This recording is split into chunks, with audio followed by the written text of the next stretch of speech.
Before we get started, this video is brought to you by my new novel, The Ghosts of Nothing. Here's the trailer. My name is Nellie Morrigan. I'm 16. I live in a town so small, it's called Nothing. The thing about Nothing is that it's haunted. At least, that's what its citizens believe. I never bought the stories myself until something supernatural happened to me. There are fairies on the farm.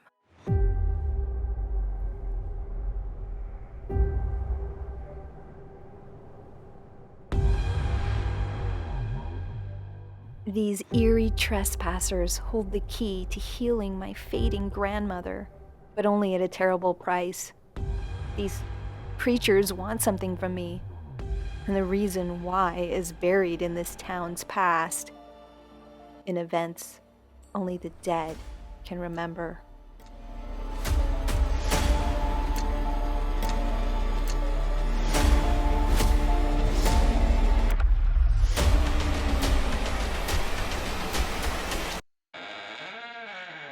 The Ghosts of Nothing.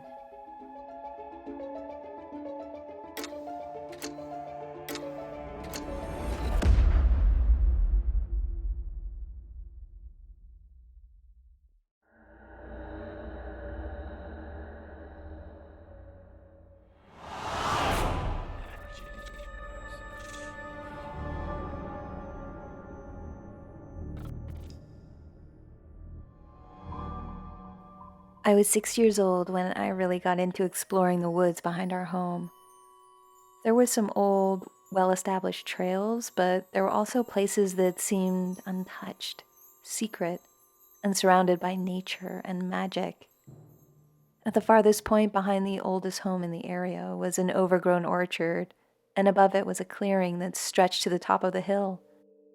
There were fun-to-climb cherry, pear, peach, and apple trees that were twisted with age but dutifully fed all kinds of wildlife. The clearing up above had plots of low-growing blueberries and blackberry bushes, and mossy pillow patches that, like the sunshine, filled the rest of it. An oak tree and an ancient crabapple tree stood at opposite sides. I called them the guards. This clearing I called the berry patch. The berry patch is where I read books, drew pictures of flowers, and made up little songs that I would hum for hours on end. Two incredible things happened to me in this place. This story is the first one. It was hot. I was alone, and my dog had not bothered to follow me. I found my usual mossy spot and had a seat.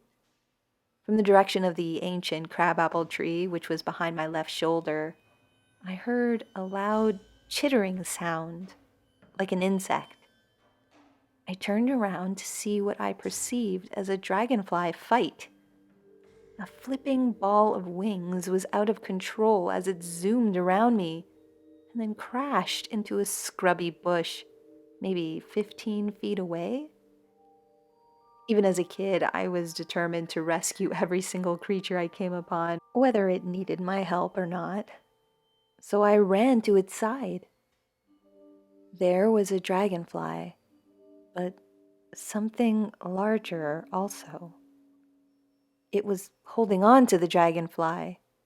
It looked like a bug, but it also looked like a person. I've always called it a she, so I will go with that. This bug girl slid off the dragonfly, which was now on its side, flapping crazily at first, but then it just stopped moving and I feared it was dead. The bug girl turned to look at me and then looked back at the dragonfly. Motionless for a few moments, she pulled herself up onto a branch. Then she crawled back along the branch, moving away from the dragonfly. She had a pouty, pinched face and what looked like a hat that was also pointed and pinched. Her arms and legs looked like they were made of the skinniest bird bones. She was about twice the size of the dragonfly, if not a little longer. "Help it," I said, referring to the certainly injured dragonfly. "Were you trying to ride it?" I asked. She looked stunned. Honestly, that's the only word I can use to convey her expression and her lack of action. I don't think she knew what to do. I moved in closer to see if she was injured.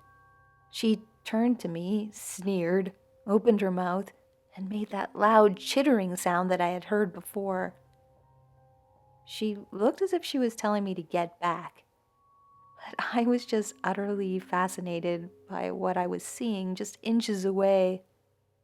This bug person had teeth. She was angry with me and maybe hurt, but it was her eyes that made the biggest impression on me. They were not insect eyes, but the tiniest, slightly elongated, human-like eyes. Her pinched face made that angry sneer again. But I think she realized that I wasn't going to hurt her because she stayed rather still for a few moments while I kept staring at her. It wasn't until I tried to help the dragonfly that she started to move away and towards the back of the bush. I reached out and shifted a twig that was hitting the dragonfly, and it started flapping its wings again, so I did my best to coax it out of the bush. The bug girl was still moving away through the sticks and leaves, so I didn't think she was hurt, but the dragonfly certainly was. Its wings were tattered. I managed to get the dragonfly unstuck, and it flew out of the bush and onto the ground some feet away. Relieved, I told the bug girl that the dragonfly was okay, but she was gone. I looked all through the bush, careful not to accidentally step on her. I walked around looking on the ground and in the other bushes and trees for what seemed like an hour, but she had vanished. In my search, I retraced how they flew past and how they landed where they did. They came from the crabapple tree. I was certain of it. I walked up to the guardian and stopped just outside of its branches and really looked at this tree.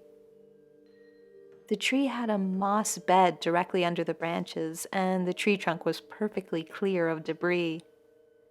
Yet, encasing the outside area perimeter of the farthest reaching branches, there was a thicket of thorny weeds and sticks that looked difficult to navigate. I would move brambles and branches that kept getting in my way, but I never made it closer to the tree.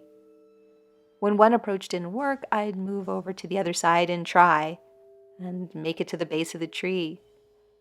Frustrated that I could not get nearer to the trunk no matter what I did, I left the berry patch and made my trek home. I told my mom all about the bug girl and even tried to draw her. The next day, Mom came with me and I showed her everything that happened. Where the bug girl and the dragonfly landed, what branch she held onto, and how she climbed through to the other side. My mom told me that we should put together a bonfire this evening and call out to the fire fairies and see if they show up. Maybe they knew who the bug girl was and if she was okay.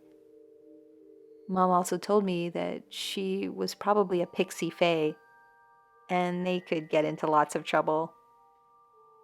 When I walked over to the crabapple tree to demonstrate how I couldn't get in there, my mom said to stay clear of that one because it would tear up my clothes. Now I was determined to climb it. This was over 45 years ago now, and I still remember every second of that encounter. What I'm not certain of is whether the bug girl had other clothing on and whether she had wings. Although I always thought she did because the act of the dragonfly crashing looked like a crazy pile of fluttering wings. Guess a 6-year-old mind doesn't notice too many details. I did know with absolute certainty that the ancient crabapple tree was not a normal tree, and I regarded it with a certain curiosity and respect that only fear can bring about. I was never able to get to that tree trunk, even as a teenager, despite being extremely determined. If I tried, I would be overwhelmed with a feeling like I was trespassing and someone was watching me as I struggled with the thorny bush that never let me get close enough to touch the tree. I have a fairy garden now at my home, and I leave offerings. But I've never seen another fae like the one I saw that hot summer day. I know they're out there, though. They exist. They absolutely exist.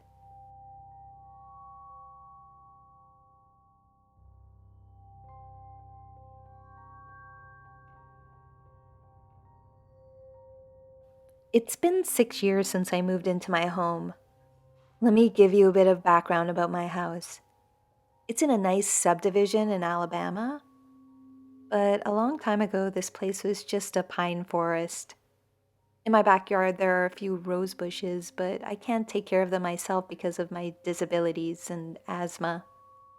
So I have a yard guy who helps. But he doesn't do much about the weeds, so the yard still gets quite overgrown and wild. Anyway, I was up late one night making myself a cup of herbal tea and just puttering around. All the lights were off except one very dim light in the kitchen.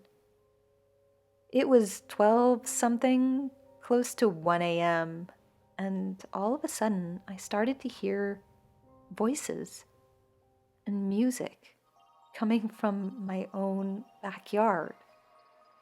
It sounded like a party that had just sprung up out of nowhere. The music was captivating. I moved closer to my back window to see if I could see anything, but there was only darkness outside. And yet, I could still hear the voices and the beautiful music. I focused fully on it, trying to hear it more clearly, and then everything stopped. The voices, the music, and all was silent. I was disappointed. I wanted whoever they were to keep playing. So I actually said out loud, "Hey, don't stop on my account. I'm just a fan of music." But sadly, all I got back was silence. I stood there for a while, sipping my tea, but eventually I gave up and went to sleep, wondering if the moment I started dreaming the party would start up again. That's it. That's what happened. I just had to share it with you and everyone else. It was like something magical, straight out of childhood fantasies. But between you and me and the fence post, I hope I hear that music again someday.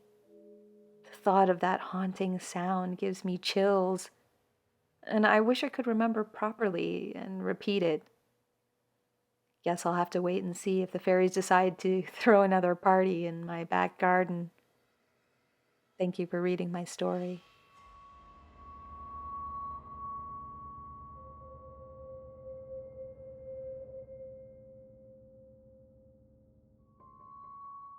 Hello. I have always had otherworldly encounters. I love animals and nature, avoiding humanity as much as possible.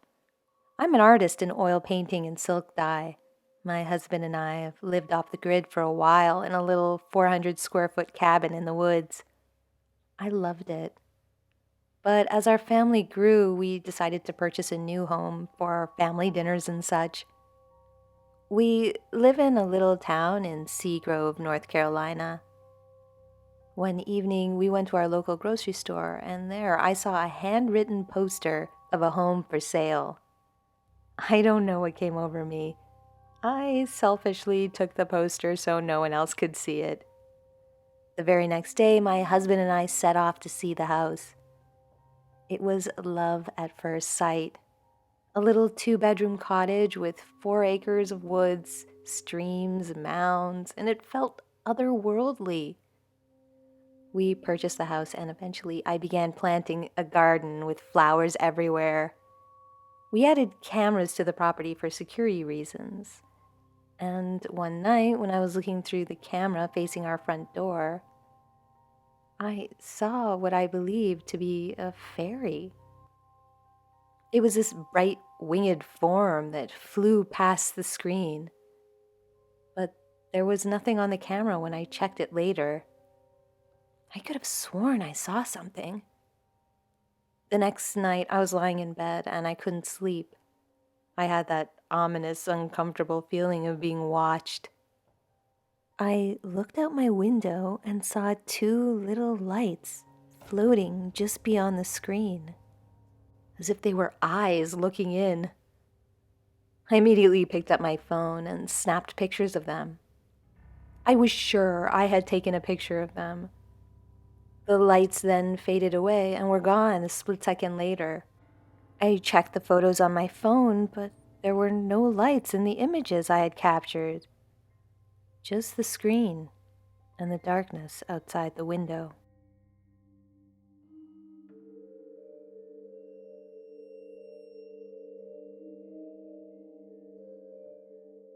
When I was little, I used to play with fairies. I lived in an old neighborhood in Kentucky. My mother grew roses and hollyhocks in the backyard by an alley. I would sit out there for hours in the grass playing, and sometimes while I was out there, I would be visited by fairies. It's the only word I can think to describe them. They were these tiny little humanoid beings with wings, like something out of a storybook. They would fly over and buzz around me. Sometimes they would perch on my fingers like butterflies. I thought of them as friends. I would make clothes and hats for them out of the hollyhocks and 4 o'clocks, and set out little tea parties for them with my dollhouse dishes. Once, as I was laughing with the fairies and poking my toes at them, my mother asked what I was doing and why I was laughing. I told her point blank I was playing with the fairies. But my mom didn't see any fairies and told me I was being silly. We moved from that house when I was 7, and I never saw the fairies again. I don't think anyone else ever saw them apart from me. I still think of them every once in a while and wish I could see them again. I went back to the alley of my childhood a few years ago, but my friends were no longer there.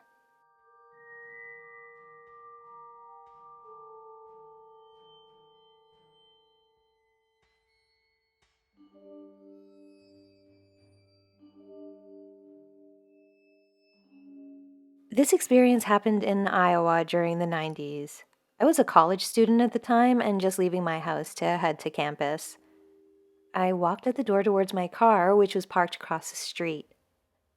I wasn't thinking of anything in particular aside from going to class. To cross the road, I looked left, right, left again, as usual, when it registered that I had seen a person peeking from around a small tree to my left. I was startled and looked back just in time to see a tree-looking person sort of sneak across the street and down the road. The tree person had tree branch hair and a slender gray-brown body. I can't really be sure this was technically a fairy or a dryad or something similar, but whatever it was, it definitely wasn't human. This wasn't the first time I had seen what I think might have been a fairy or nature spirit. I'm a sensitive person, and sometimes, although not consistently, I pick up on things, especially when I'm relaxed but focused on something. On this one other occasion, a few years earlier, while living in Baltimore, I had this potted hibiscus tree, which I had not been watering enough. One morning, while I was curling my hair, I noticed something out of the corner of my eye. Again, it was a tree person, similar to the one I just described, but smaller. It was staring at me. Seeing this, I was startled and I screamed, and then it was gone. After I pulled myself together, I realized I needed to water that hibiscus tree right away. I did so and haven't had any encounters since. I think fairies are probably the interpretation of the human mind, of the spirit, or some other living organism that's related to nature, like a nature spirit or elemental. That's the best I've got. Thanks for letting me share.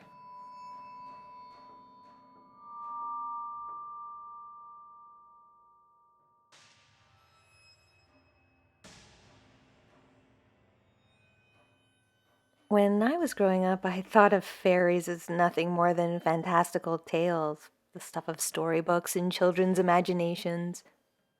But all that changed when I turned 18. My auntie, who I'm very close with and trust implicitly, shared a story with me that would forever alter my perceptions of the world. Years ago, when she had been on a camping trip, her friend's 3-year-old daughter went missing. Everyone was panicked, and there was this huge search for the girl.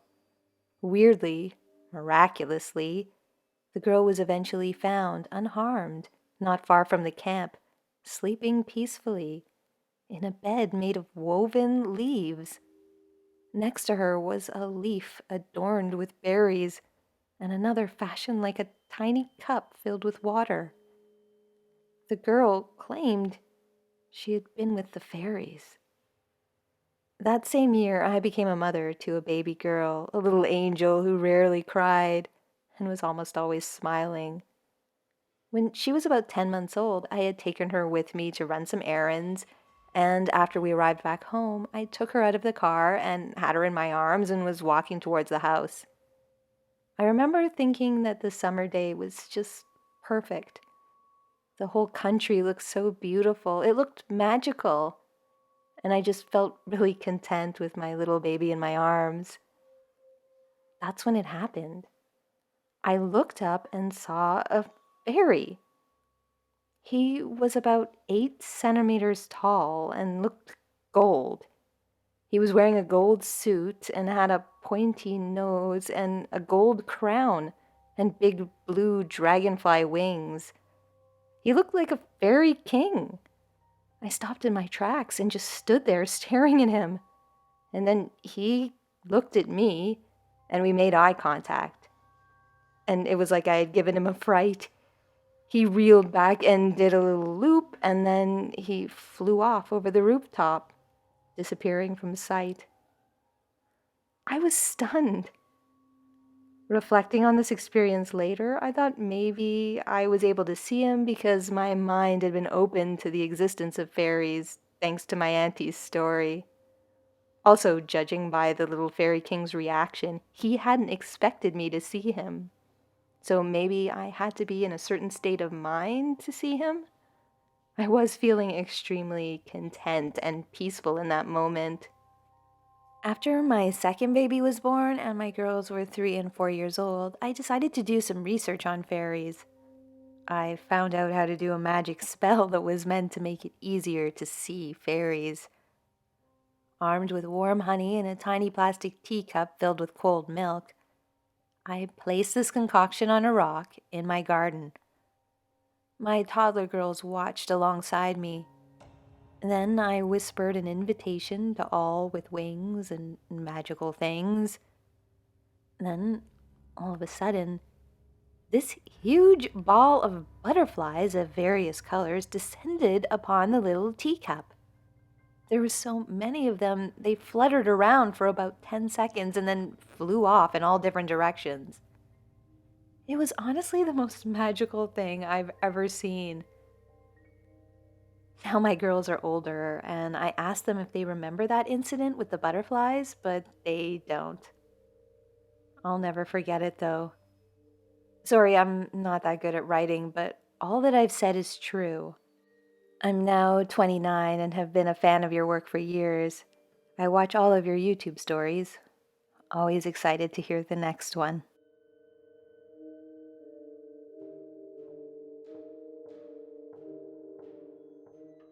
Hi, I'm Camilla. I grew up near the mountains with my parents and my 3 younger siblings. I always had a thing for flowers. After school, I would rush home to spend time behind our house where there was a flower garden. My mom would call me her little sunflower because they were my favorite flower. One day, after returning home from school, I dashed to the garden, eager to be back amongst the flowers, as usual. I dropped my backpack on the grass and got to work right away, trimming and watering the blooms. As I knelt there, I closed my eyes to just listen to the sound of the wind as it rustled the leaves on the nearby hedge. I only closed my eyes for a few seconds, but when I opened them again, I saw this person. a little boy standing right across from me in the flower bed, staring at me curiously. He was strange looking.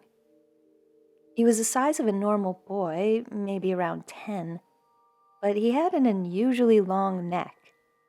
Not so long that it seemed impossible, but definitely longer than average. He also had weird goat-like eyes and flowers in his hair, but not quite. The flowers actually looked like they were growing out of his head, along with his hair. It's hard to explain. Startled, I blurted out the word, "Hi!" He didn't say anything. He just stared at me. He seemed curious, not threatening or dangerous. There was a moment of silence, and then he smiled. He pointed towards something over my shoulder. I turned to look, but there was nothing there. When I turned back round, the boy was gone. In his place was a huge pile of wildflowers. Years later, thinking about the incident, I'm left with the feeling that I'd been given a gift, but also strangely that a prank was played on me. He let me see him, that was the gift. But then he played the kind of prank little kids sometimes play. They'll say, "Hey, what's that over there?" to distract you while your back is turned, and then they'll sneak a piece of cake or something like that. This is what this fairy boy had done. Appeared, distracted me, and then vanished. I'm sure he thought the whole thing was hilarious. As for me, I'm not sure what to think. But I've never looked at a garden the same way again. To this day, when I'm watching the flowers, I wonder if someone's watching me, too.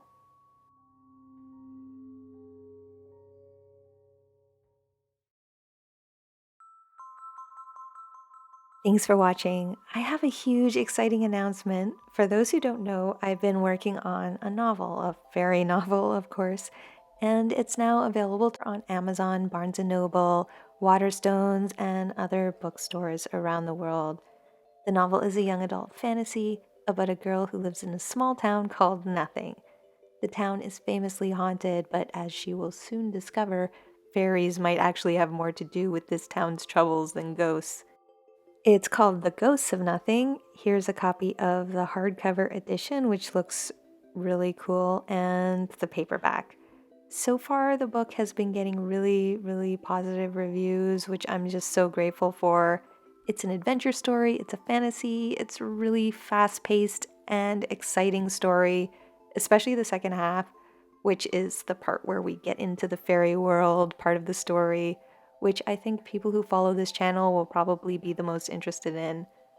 I used my knowledge of fairy mythology to construct the fairy world in this story, and many of the details that inspired the story are coming straight from Irish fairy mythology in particular, and from inspiration from true encounter stories like the kind you find on this channel. So for those interested in fairy mythology, true fairy encounters, and anything on this channel really, I just think that you're going to enjoy this novel and have a lot of fun reading it. It's not a horror, it's more of a fantasy, but it's definitely spooky in the way that the scarier encounters on this channel are, and it's also very fantastical and magical. So I really hope you'll pick up a copy and just have a great time reading it and just delving into the fairy world. Just as much fun as I had writing it. I think you're going to have a great time if you do pick it up. As usual, I would like to thank everyone for watching and to the subscribers who submitted their stories for this one. If you have a story to share, you can check out my website at scaryfairygodmother.com, link in the description. It has a spot where you can submit your stories, comments, questions, or suggestions, and you can also sign up for my mailing list there, Fairy Lights. I would really advise everyone to sign up for Fairy Lights because YouTube doesn't seem to be sending out notifications as reliably as they probably should. So if you like this channel and you would like to be notified every time a video comes out, the best way to do that is to sign up for my mailing list. I usually only send out a mailing list email when I have a new video, so it's basically just an extra notification for this channel, plus some interesting writing that goes along with it if that's something you're interested in reading. So it's called Fairy Lights, and the link is in the description. As always, special thanks to all my supporters on Patreon and to anyone who has joined the channel or made a one-time donation through PayPal or Ko-fi. I appreciate you so much and the support you are giving this work. If you like this content and would like to support it, please check out my Patreon page and the other support options in the description below. The stories in this video came courtesy of subscribers and the Fairy Census, so thanks to everyone who submitted. The stories were edited for dramatic and narration reasons. Please leave a comment below, like, share, and subscribe if you're new. It really helps the channel when you do that, and hit the bell to receive notifications of new videos. And until next time, this has been a visit from your scary fairy godmother.